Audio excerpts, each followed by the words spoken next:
Hello students, good morning. कैसे भी आप लोग? देखिए, आज के लेक्चर में हम पढ़ने वाले हैं टेम्परेचर। और टेम्परेचर को हम कितने तरीके से डिफाइन करेंगे और कितने स्केल पर हम इसको मेजर कर सकते हैं, ये सब आज हमें इस वीडियो में सीखना है। कैसे हम टेम्परेचर को केल्विन में कन्वर्ट करेंगे, फ़ारेनहाइट में कन्वर्ट करेंगे, ये सब आज के हमें लेक्चर में स्टडी करना है। सबसे पहले आपका बात करेंगे कि टेम्परेचर होता क्या है। Is the degree of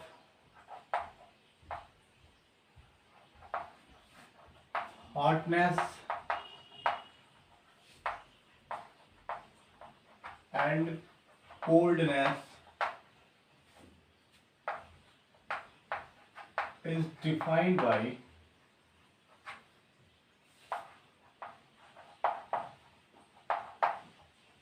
the temperature। भाई, कोई चीज कितनी गर्म है, कोई चीज कितनी ठंडी है, ये सब हम किससे चेक करेंगे? टेम्परेचर से चेक करेंगे। अब इसको कितने स्केल पर क्या किया जा सकता है, डिफाइन किया जा सकता है।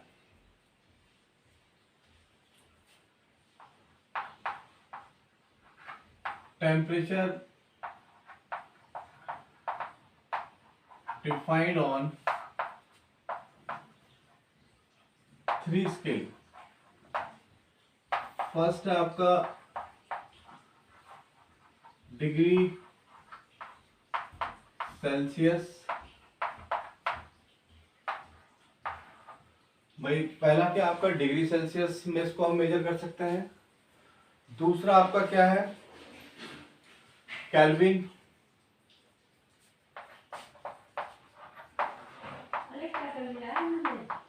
और तीसरा क्या है आपका फ़ारेनहाइट।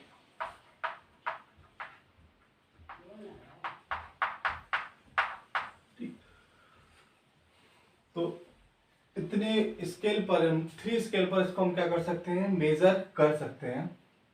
फर्स्ट आपका डिग्री सेल्सियस, तीसरा सेकंड आपका केल्विन और थर्ड आपका फ़ारेनहाइट। ठीक। भाई, मान लिया कि आपको कन्वर्ट करना है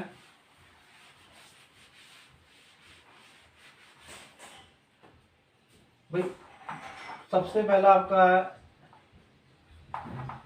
भाई मैं आपको कन्वर्जन सिखाऊंगा यहाँ पर।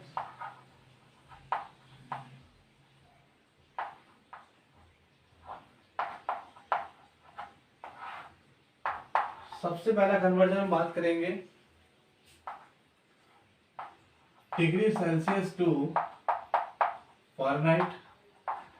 Second degree Celsius to kelvin.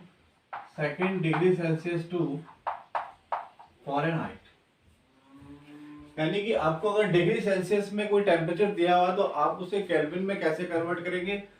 अगर आपको डिग्री सेल्सियस में टेम्परेचर दिया हुआ तो आप उसको फ़ारेनहाइट में कैसे कन्वर्ट करेंगे।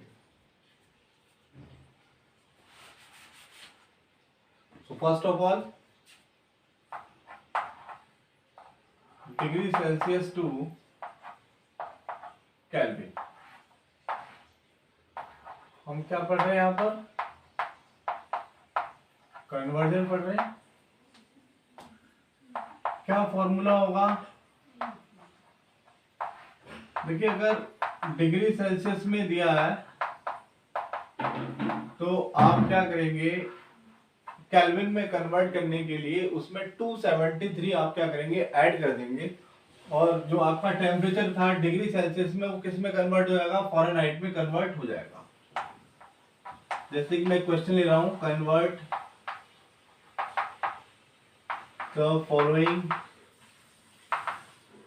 The following temperature in kelvin.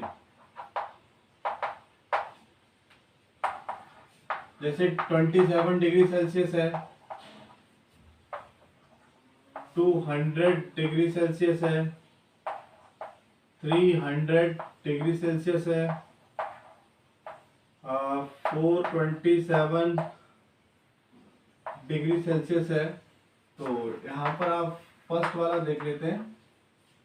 भाई, आपको क्या दिया हुआ है, डिग्री सेल्सियस में दिया हुआ है, तो आप क्या कीजिए, इस फॉर्मूले को केल्विन में कन्वर्ट करने के लिए क्या करेंगे, आप 273 प्लस जो आपका डिग्री सेल्सियस में दिया है आपको यहाँ क्या कर देंगे, इसको ऐड कर देंगे। तो K इक्वल्स टू 273 प्लस 27 बराबर कितना जाएगा भैया आपका आंसर 300। सेकंड क्या होगा आपका K इक्वल्स टू 273 प्लस 200 तो कितना जाएगा आपका 473 केल्विन। थर्ड आपका 273 प्लस 300 है तो यहाँ कितना हो जाएगा भैया आपका 573। फोर्थ आपका 273 प्लस कितना रख देंगे 427 रख देंगे, यहाँ पर कितना हो जाएगा 700 हो जाएगा। तो आप इस तरह से किसी भी टेम्परेचर को, डिग्री सेल्सियस वाले टेम्परेचर को केल्विन में कन्वर्ट कर सकते हैं। कौन सा फॉर्मूला यूज करेंगे, K equals to 273 plus degree Celsius. जो आपका डिग्री सेल्सियस दिया आप उसको यहाँ पर पुट कर देंगे, ठीक है, आपका आंसर आ जाएगा K बराबर, ठीक। जल्दी से नोट कीजिए। अब आगे हम बात करेंगे कि कैसे हम डिग्री सेल्सियस वाले टेम्परेचर को कन्वर्ट करेंगे फ़ारेनहाइट में।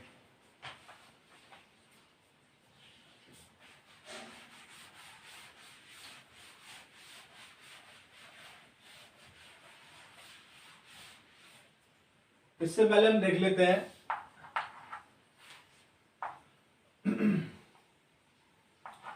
अगर केल्विन में दिया हुआ है तो आप किसमें चेंज कर रहे हैं उसको, डिग्री सेल्सियस में।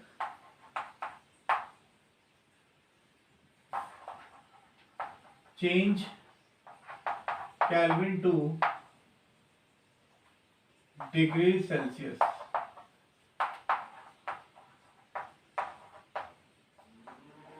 जैसे कि आपको यहां दिया है 273 केल्विन,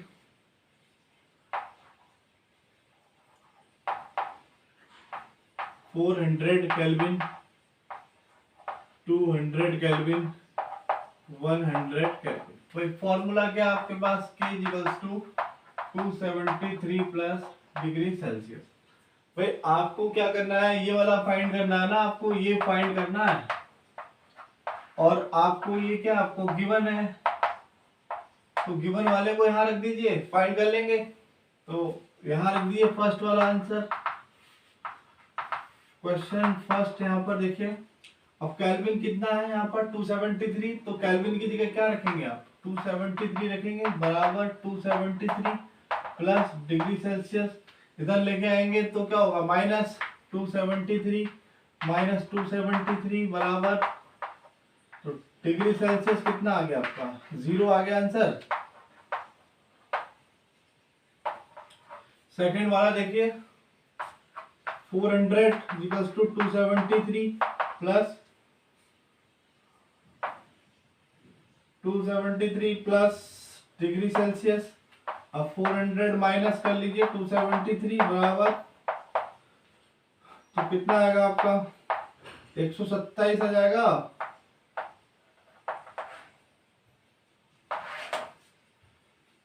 थर्ड वाला क्या होगा आपका 200 दिया हुआ है बराबर 273 plus degree Celsius, degree Celsius तो 200 माइनस 273, तो डिग्री सेल्सियस बराबर क्या आएगा आपका, ये वाला ज्यादा है ये कम है तो क्या आएगा माइनस में आएगा, minus 73।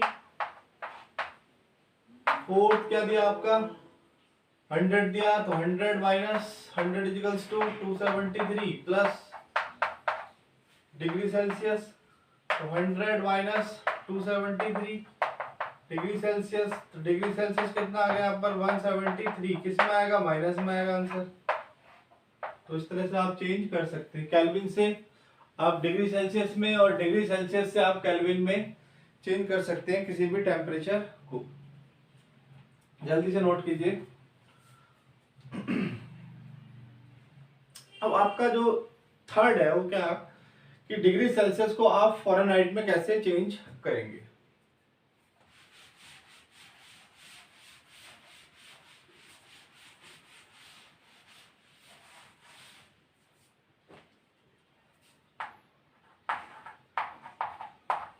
To Fahrenheit.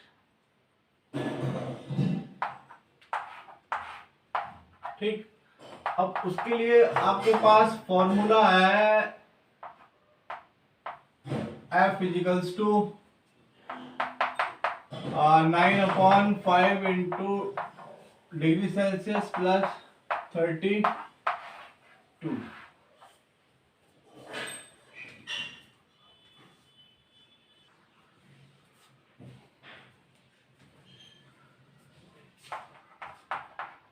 Change the following temperatures to Fahrenheit। जैसे कि हमारे पास 25 डिग्री सेल्सियस है, 45 डिग्री सेल्सियस है, 75 डिग्री सेल्सियस। आपको चेंज करना है किसमें, फ़ारेनहाइट में बनाना है। तो फर्स्ट वाला आप कैसे करेंगे, तो आपको जो दिया हुआ है, क्या दिया हुआ है, 25 डिग्री सेल्सियस दिया हुआ है। तो फॉर्मूले में आप क्या करेंगे, यहाँ पर 25 डिग्री सेल्सियस पुट करेंगे। तो Fahrenheit is equals to 9/5 into 25 plus 32। अब इसको डिवाइड कर दीजिए, कितनी टाइम्स आ रहा है, 5 टाइम्स, 5 5 जा 25। तो 9 इंटू 5 प्लस 32, तो 9 5 जा 45 प्लस 32 बराबर कितना हो गया आपका 5 to 7 और कितना हो गया 67 फ़ारेनहाइट। सेकेंड वाला देखिए आंसर क्या होगा, F equals to 9/5 into 45 plus 32। तो 5 9 जा 45, 9 9 जा 81, 9 इंटू 9 प्लस 32 कितना हो जाएगा, 9 9 जा 81 प्लस 32 कितना हो गया भाई ये, 2 3 1, 2 and 1 3 और 113 फ़ारेनहाइट हो गया। ठीक, थर्ड वाला आप कैसे करेंगे, सेम बिल्कुल सेम प्रोसीजर है भाई। F equals to 9/5 into 75 plus 32, 15 बार जाएगा ये, 135 प्लस 32 बराबर कितना हो गया 7, 3 और 3 6, 1, इतना क्या होगा आपका फ़ारेनहाइट होगा। तो आप इस तरीके से आप सारे टेम्परेचर को चेंज कर सकते हैं। एक तरह से मैं एक टेम्परेचर दूंगा आपको और आपको चेंज करना है। जैसे कि अगर कोई टेम्परेचर आपको केल्विन में दिया हुआ है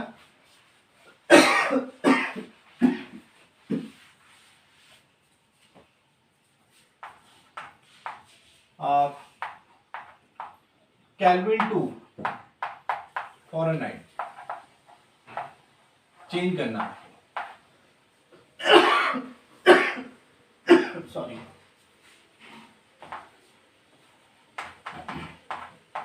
क्वेश्चन है चेंज केल्विन टू फ़ारेनहाइट। मान लिया आपको 298 केल्विन दिया हुआ, 298 केल्विन दिया हुआ और आपको चेंज करना है किसमें, फ़ारेनहाइट में चेंज करना है। तो सबसे पहले आप क्या करेंगे, इसको डिग्री सेल्सियस में कन्वर्ट करेंगे, क्योंकि फ़ारेनहाइट में चेंज करने के लिए हमें 9/5 इंटू C प्लस 32, यहां पर हमें डिग्री सेल्सियस की रिक्वायरमेंट है, बट हमारे पास तो केल्विन में है। तो हम सबसे पहले क्या करेंगे कि जो केल्विन वाला टेम्परेचर है उसको आप डिग्री सेल्सियस में चेंज कर लीजिए। तो K equals to 273 plus degree Celsius, तो यहां रख दीजिए 298, 273 डिग्री सेल्सियस, 298 इधर लेके आएंगे माइनस हो जाएगा, 273 बराबर कितना आएगा 5 और 2 तो आपका कितना आ गया डिग्री सेल्सियस, जो आपको यहाँ आपको रिक्वायरमेंट है जिसकी वो वैल्यू हमें यहाँ पर मिल गई है। अब इसको रख दीजिए F equals to 9/5 into 25 plus 32, 5 5 जा 25, 9 into 5 plus 32, 9 5 जा 45 plus 32, 5 2 7 4 3 6। ये आपका आंसर हो गया। इतने तरीके से आप चेंज कर सकते हैं। जल्दी से नोट कीजिए, बात करते हैं आगे।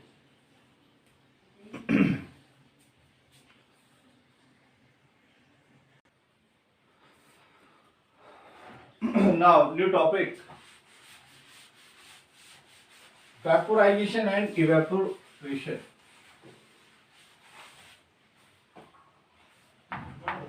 Evaporation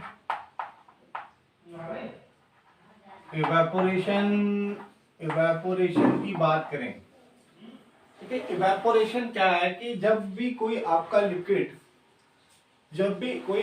लिक्विड वेपर में चेंज हो रहा है एट एनी टेम्परेचर, अपने बॉइलिंग पॉइंट के नीचे,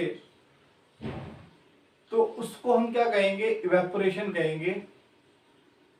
और वेपोराइजेशन क्या होगा? जब कोई भी लिक्विड किसी वेपर में चेंज हो रहा है, और एक अपने फिक्स टेम्परेचर पे, पर्टिकुलर टेम्परेचर पर चेंज हो रहा है, तो उसको हम क्या कहेंगे? इवेपोराइजेशन कहेंगे। तो देखिए, changing of liquid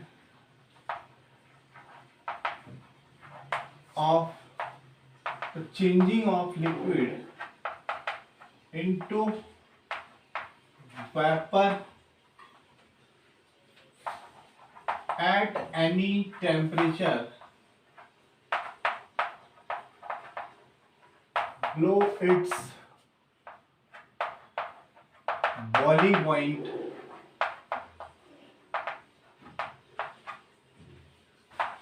is called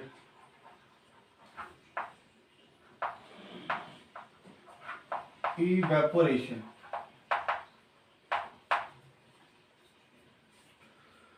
इसमें आप ये बात ध्यान रखेंगे, एट एनी टेम्परेचर। भाई कपड़े सूख रहे हैं आपके, क्या आप उसे बाहर से टेम्परेचर दे रहे हो? नहीं भाई, कपड़ों के अंदर क्या, गीले कपड़े हैं, उसमें क्या पानी है। पानी क्या हो रहा है? जब सूख जाते हैं क्या हो रहा है? पानी इवेपोरेट हो रहा है, फिर वेपर में कन्वर्ट हो रहा है, तो कपड़े क्या हो जाएंगे? आपके ड्राई हो जाएंगे। तो क्या आपको बाहर से टेम्परेचर देना पड़ रहा है? नहीं। ग्राउंड में पानी भरा हुआ है, क्या आप उसे सुखाने के लिए बाहर से टेम्परेचर दे रहे हैं? नहीं। तो जब भी इवेपोरेशन की प्रोसेस किसी भी टेम्परेचर, एट एनी टेम्परेचर पर होगी, तो उसको हम क्या कहेंगे? इवेपोरेशन कहेंगे। अब बात आती है आपकी vaporisation.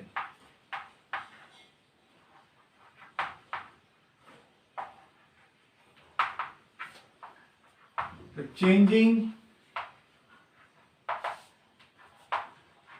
of liquid at particular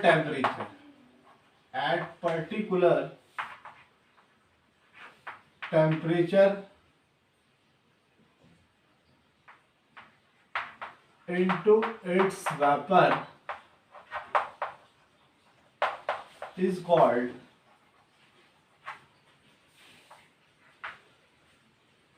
called vaporization।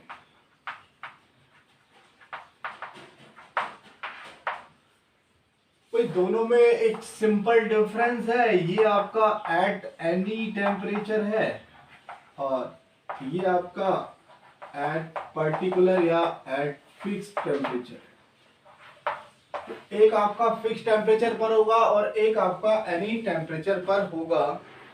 अब देखिए, समुद्र के किनारे जब ज्वार भाटा आता है, यानी लहरें जब किनारों पे आती हैं, तो क्या होता है कि छोटी छोटी क्यारियां बना देते हैं और उन क्यारियों में क्या बढ़ जाता है? पानी बढ़ जाता है। और जब वो पानी अपने आप वेपर फॉर्म में कन्वर्ट होगा, तो वहां पर जो रेसिड्यू की फॉर्म में जो बच जाता है, छोटी छोटी क्यारियों में छोटे छोटे जो खेत होते हैं उनमें जो बच जाता है, उसको हम क्या कहते हैं? सॉल्ट कहते हैं।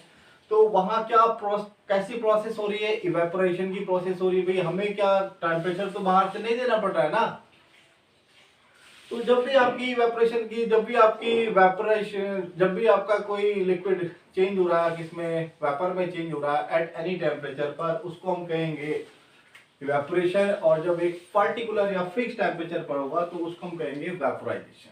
ठीक, अब कौन कौन से फैक्टर्स हैं जो इवेपोरेशन को अफेक्ट कर सकते हैं, कौन कौन से फैक्टर हैं जो इसको इंक्रीज कर सकते हैं या फिर डिक्रीज कर सकते हैं। ठीक, तो factors affecting the process of evaporation।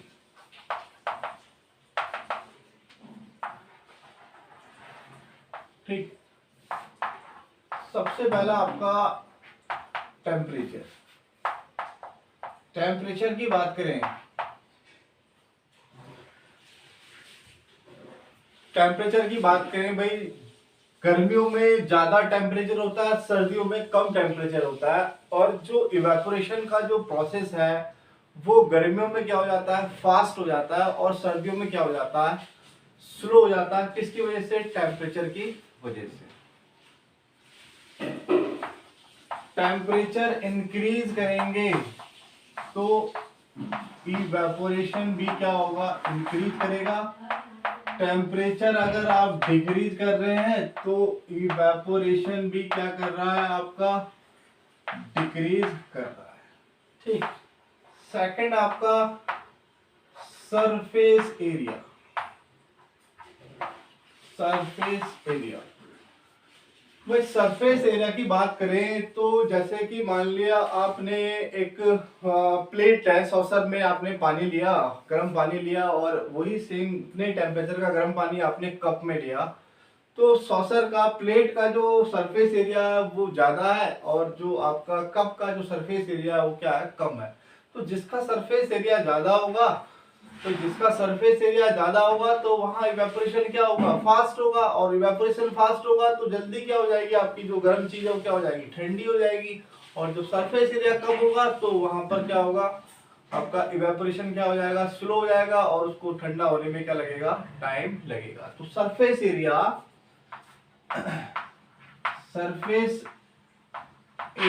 आप इंक्रीज करेंगे तो इवेपोरेशन भी क्या हो जाएगा, इंक्रीज हो जाएगा। सरफेस एरिया आप डिक्रीज करेंगे तो इवेपोरेशन भी क्या हो जाएगा, आपका डिक्रीज हो जाएगा। विंड स्पीड, हवा की गति, हवा की गति क्या होगी, हवा की गति क्या होगी आपकी, विंड स्पीड की बात करें तो क्या होगा उस कंडीशन में। देखिए विंड स्पीड की बात करें तो अगर विंड स्पीड अगर ज्यादा होगी तो इवेपोरेशन क्या होगा, फास्ट होगा। भाई मान लिया आपने कपड़े हैं, आपके गीले कपड़े हैं, और आप दो कमरे आपके उसमें कपड़े डाल दीजिए, और एक में आपका फैन चल रहा है और दूसरे में आपका फैन नहीं चल रहा है। तो जिसमें आपका फैन चल रहा है तो वो उसमें जो कपड़े हैं वो क्या हो जाएंगे, आपके जल्दी क्या होंगे, ड्राई हो जाएंगे। और जिसमें आपका फैन नहीं चल रहा है तो उसमें क्या होगा, आपके जो कपड़े हैं जल्दी से ड्राई नहीं होंगे। क्यों होंगे जल्दी से ड्राई, क्योंकि इवेपोरेशन क्या हो रहा है, फास्ट हो रहा है। जो कपड़ों के अंदर जो लिक्विड है वो पानी है, वो क्या हो रहा है, जल्दी से क्या हो रहा है, वेपर में कन्वर्ट हो रहा है। तो स्पीड, विंड स्पीड बढ़ा दो, इवेपोरेशन फास्ट हो जाएगा, इंक्रीज हो जाएगा। विंड स्पीड कम कर दो तो इवेपोरेशन क्या हो जाएगा, डिक्रीज हो जाएगा। और आपका फोर्थ पॉइंट है ह्यूमिडिटी। ह्यूमिडिटी का मतलब है नमी। नमी का मतलब है the presence of water in air, यानी कि जो आपका वाटर है वो एयर में ज्यादा प्रेजेंट होता है, तो वहां पर ह्यूमिडिटी क्या होती है, ज्यादा होती है। भाई ह्यूमिडिटी क्या होता है, बरसात के दिनों में, बारिश के दिनों में क्या होती है, ह्यूमिडिटी ज्यादा होती है। तो देखा होगा कपड़े वगैरह क्या होते हैं आपके देर से सूखते हैं। तो उस कंडीशन में क्या हो रहा है कि उस कंडीशन में क्या हो रहा है कि आपका जो भी इवेपोरेशन का प्रोसेस है वो क्या हो जाएगा, स्लो हो जाएगा। तो ह्यूमिडिटी अगर बढ़ा देते हैं, ह्यूमिडिटी अगर बढ़ा देते हैं तो इवेपोरेशन क्या हो जाएगा, स्लो हो जाएगा, डिक्रीज हो जाएगा। भाई ध्यान देना, कुछ बच्चे अगर एरो का साइन ऊपर लगा है तो इंक्रीज के लिए है, अगर एरो का साइन नीचे की तरफ लगा है तो डिक्रीज के लिए। ठीक है, तो ये आपका आज का टॉपिक था, तो उसको अच्छे से आप नोट कर लीजिएगा और अच्छे से इसको बार बार देखिएगा। अगर समझ में नहीं आया तो अगर कोई प्रॉब्लम है तो आप कमेंट बॉक्स में कमेंट करें। Thank you so much for this class.